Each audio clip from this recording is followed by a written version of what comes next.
नमस्कार। मैं डॉक्टर दिनेश चारण बीए प्रथम वर्ष के हिंदी साहित्य की प्रथम प्रश्न पत्र में आप सभी का स्वागत करता हूं। हम प्रथम प्रश्न पत्र में आधुनिक काव्य सोपान पुस्तक पढ़ रहे हैं और आधुनिक काव्य सोपान में आज हम महादेवी वर्मा की कविता बीन भी हूँ मैं तुम्हारी रागिनी भी हूँ, इस कविता को आज हम पढ़ेंगे। मैं पहले कविता पढ़ूंगा, उसके बाद कविता की सप्रसंग व्याख्या करूंगा। कविता इस प्रकार है। ये भी महादेवी वर्मा की एक रहस्यवादी कविता है। बीन भी हूँ मैं तुम्हारी रागिनी भी हूँ, नींद थी मेरी अचल निस्पंद कण कण में, प्रथम जागृति थी जगत के प्रथम स्पंदन में, प्रलय में मेरा पता पज्झिन्न जीवन में, शाप हूँ जो बन गया वरदान बंधन में, कुल भी हूँ कुलहीन प्रवाहिनी भी हूँ, नयन में जिसके जलद व त्रसित चातक हूँ, सलभ जिसके प्राण में व निठुर दीपक हूँ, फूल का उर में छिपाए विकल बुलबुल हूँ, एक होकर दूर तन से जहाँ व चल दूँ, दूर तुमसे हूँ अखंड सुहागिनी भी हूँ। बीन कहते हैं वीणा को।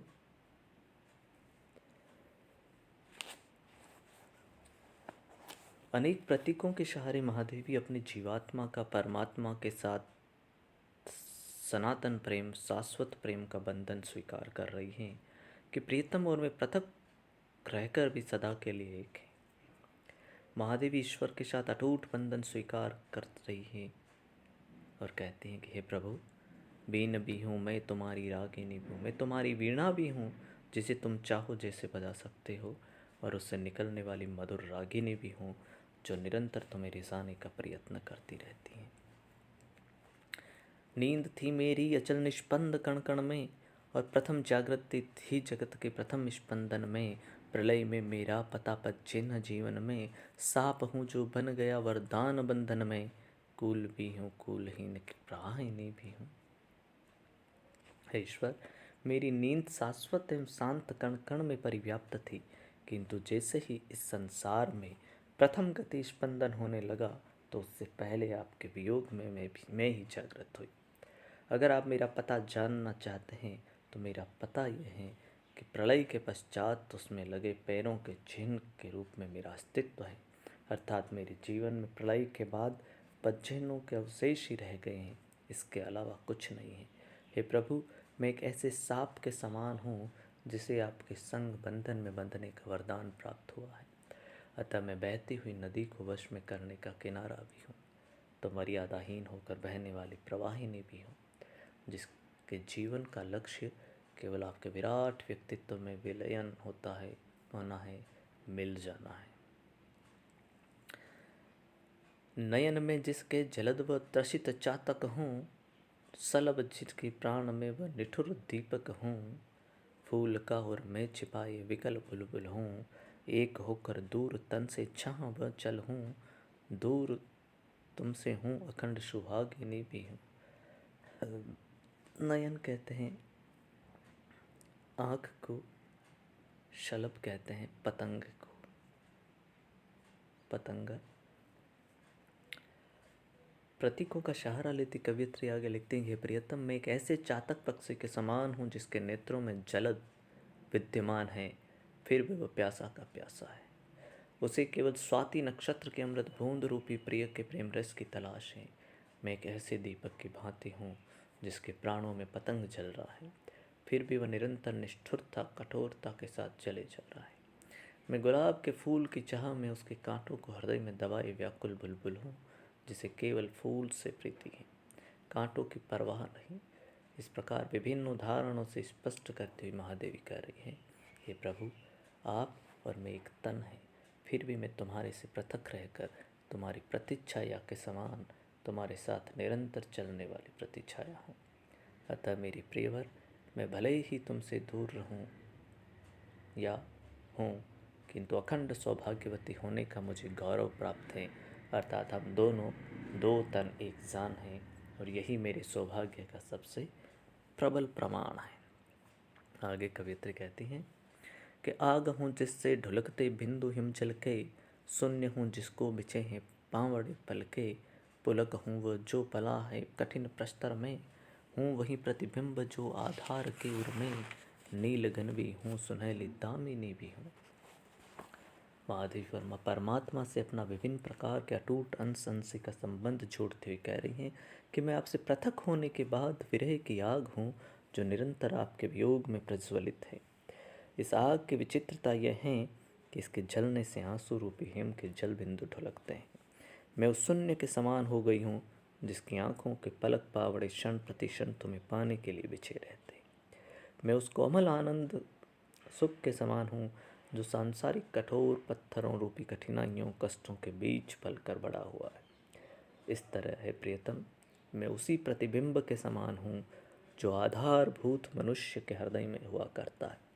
अतः मैं नीले बादलों के समान शांत अश्रु वर्षा में लीन भी हूँ तो जला देने वाली चपला के समान ओजस्वी भी हूँ, अर्थात मेरा हृदय एकदम कोमल घन सा और शरीर बिजली सा दे दीप्यमान है। आगे कवित्री कहती हैं कि नाश भी हूँ मैं अनंत विकास का क्रम भी, त्याग का दिन भी चरणाशक्ति का तम भी, तार भी आघात भी झंकार की गति भी, पात्र भी मधु भी मधुर विस्मृति भी, अधर भी हूँ और स्मित की चांदनी भी हूँ। कवित्री आगे इसी क्रम में लिखती है, प्रभु मेरा यह जीवन एक दिन नष्ट हो जाएगा, अतः मैं नाशवान भी हूँ और शरीर के नष्ट होने के बावजूद मेरी आत्मा अनंत विकास के क्रम तक चलती रहेगी। अतः मैं शाश्वत क्रम भी हूँ, मैं त्याग के दिन और चरणों के आकर्षण में बंधे अंधकार के समान भी हूँ, अथवा मैं ज्ञान रूपी अंधकार से बंधी भी हूँ तो उससे मुक्त होने पर त्यागी भी हूँ। मैं आप और आत्मा के बीच जोड़ने वाला तार भी हूँ और तोड़ने वाला आघात भी हूँ। शरीर रूप में मैं झंकार भी हूँ तो आत्मा की गति में एक गति भी हूँ। मैं संसार में सुपात्र भी हूँ, उससे भरा हृदय भी हूँ, उसका पान करने वाला भंवरा भी हूँ और मीठी लगने वाली स्मृति भी हूँ। इस तरह है प्राण प्रिय, मैं आपके होठ भी हूँ और उनके बीच में से फूटने वाली मुस्कुराहट की चांदनी भी हूँ। अर्थात मेरा संपूर्ण जीवन व मेरे सभी अंगों में है परमेश्वर आपकी ही प्रतीक्षा विद्यमान है और प्रत्येक कण कण में आपकी भांति में भी परिव्याप्त हूँ। इस संपूर्ण कविता में कवयित्री ने उस अलौकिक सत्ता से अपना अटूट सनातन संबंध जोड़कर स्वयं को सौभाग्यकांक्षिणी बताया है, जो आत्मा परमात्मा में चिरकालीन अखंड संयोग का सूचक है। रहस्यात्मकता, दार्शनिकता और प्रतीकात्मकता भाषा शैली में सर्वत्र ग्राह्य है। उपमा, रूपक, अन्योक्ति, विरोधाभास अलंकारों का सौंदर्य इसे गीतात्मक बनाता है। दीपक तथा बादल महादेवी के प्रिय प्रतीक रहे हैं, आत्मा की सर्वव्यापकता दर्शाई गई है।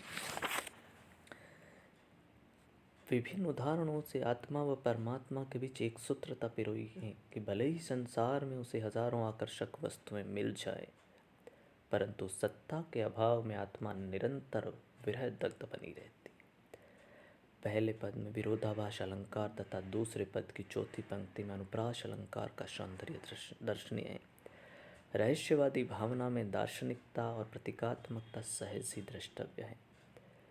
भाषा शैली में गीतात्मकता, प्रतीक विधान, लाक्षणिक प्रयोग और वैचित्र्य का समावेश हुआ है।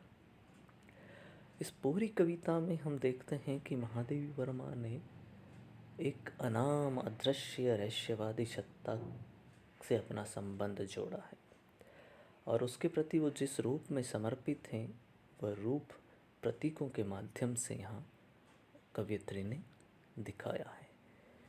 बादल और दीपक कवयित्री के सबसे प्रिय है, इसीलिए वो यहाँ कहती है कि नयन में जिसके जलद व त्रसित चातक हूँ और सलभ जिसके प्राण में वह निठुर दीपक हूँ।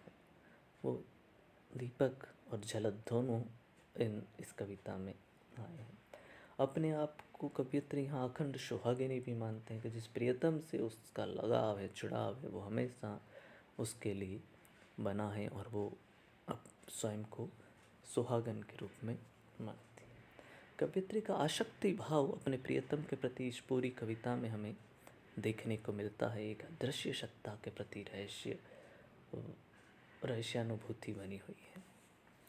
इस कविता में कुछ समझ नहीं आया तो आप पुनः मुझसे पूछ सकते हैं। धन्यवाद।